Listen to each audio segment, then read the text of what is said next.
weeks ago, I had a doctor in the program. He was part of a medical team that released a report based on what happened in the USA after Chernobyl, the number of deaths that were reported. There was a spike in deaths. I forget the time frame after Chernobyl. And these doctors estimated the number of people that they believe have already died in the USA from Fukushima. Yes, simply based on... That was Jeanette Sherman, right? Jeanette Sherman, and then Alexei Yablokov did that big study that said about 1 million people have died so far from something Chernobyl. Like that. And I forget who the doctor was that was on the program. It was probably was it a woman? No, it was a gentleman. Oh, who co-wrote the story? Yeah, co-wrote the report. But I mean, we do have. I mean, we can look at past events such as Chernobyl, and we can make intelligent, reasonable estimates of what has already happened in the USA. And so we know that there are many people that have already died. Their families don't know why their loved ones died. No one's going to tell them, your uncle, your mother, your son died because of Fukushima. This stuff is being kept quiet. Well, I think Jeanette Sherman and that same other person, I forget his name now, begins with an M. I think they also reviewed the statistics relative to Fukushima. I think it was Dr. Mandano. It's something like that. Yes. Mm-hmm. Terrible, I don't remember his name exactly. He's written a lot of things about these kind of things. According to another thing that I've read about relative to the Fukushima and the deaths, is that as of September 3rd of 2011, there were 34,000 excess unexplained deaths in the United States after March 11th, which 2011, that's when Fukushima occurred, the tsunami, earthquake, and explosions and meltdowns and so on. So 34,000 unexplained deaths. 34,000, yeah. And then they were actually, these are figures, they actually broke them down into, the CDC actually was doing research on this. They have the numbers. I'll give them to you if you want. The CDC knows that there's about that many excess deaths. They broke them down into different areas of the United States. For example, in the region around Texas, Louisiana, and Oklahoma, there's about 8,730 unexplained deaths, excess deaths. And in the mountains around from Montana down to Mexico, the rate was 9.1 increase in deaths, which was about 7,723 deaths.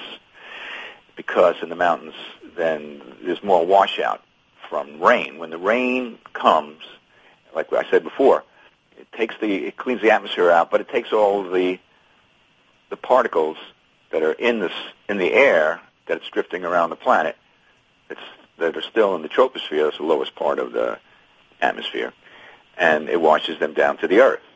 So you're going to get a rush of radiation concentrating in the rivers and the lakes and so on.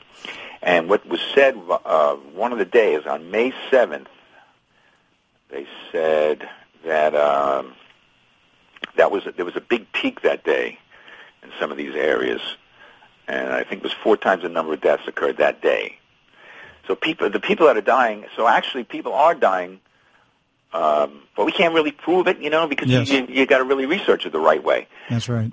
And in those days and weeks after Fukushima, I was saying on the radio, if there's ever been a time that we need a drought, this is it. The last thing we need is heavy rain.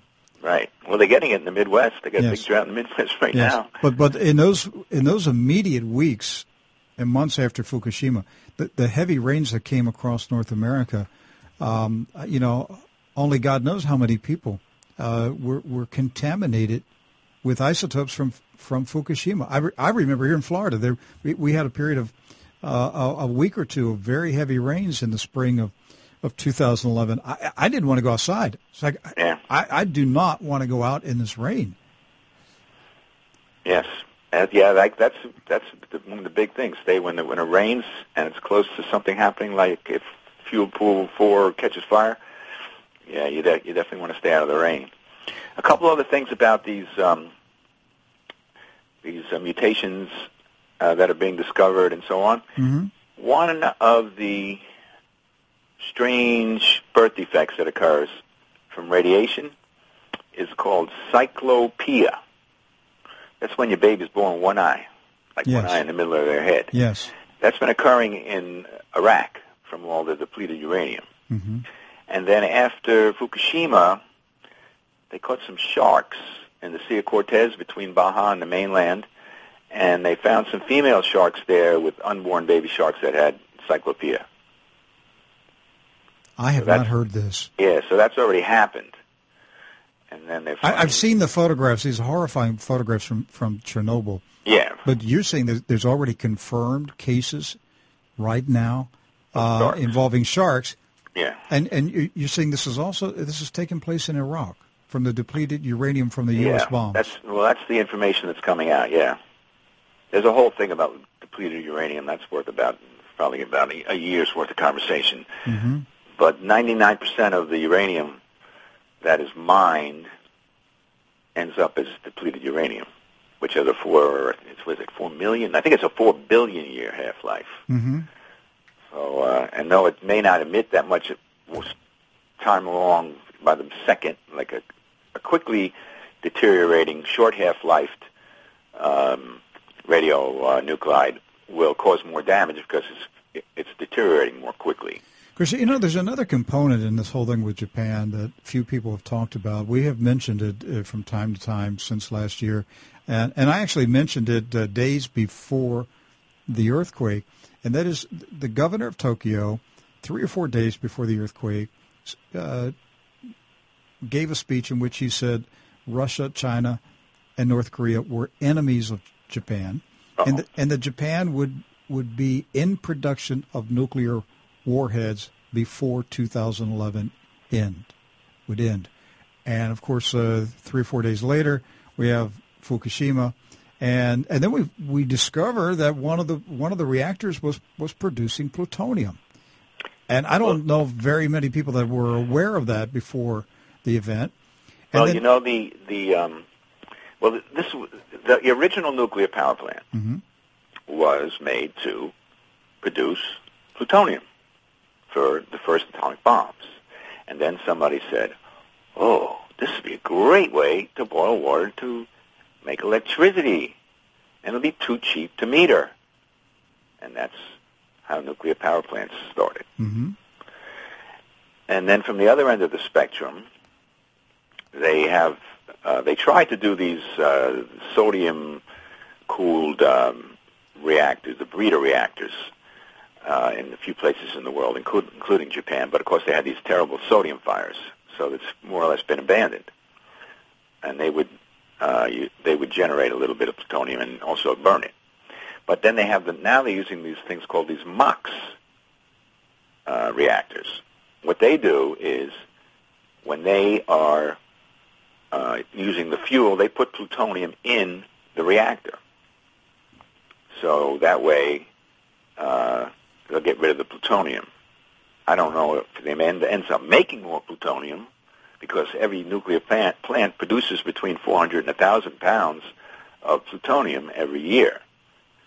So, well, what's interesting is that several weeks ago, Japan resumed their production of plutonium. And then days after the plutonium production restarted, the Japanese parliament, the Diet, passed a law in which the language of Japan's nuclear policy was changed, and now they brought into the official language of the country's nuclear policies that nuclear power would be built for national security purposes. And there were a lot of people in Asia who were reading between the lines saying, hey, wait a minute, Japan has just basically legalized the production of nuclear warheads. So something bigger may be underway here that we don't fully see the full picture yet of what is going on right now. But what we do know is that it's an extremely dangerous situation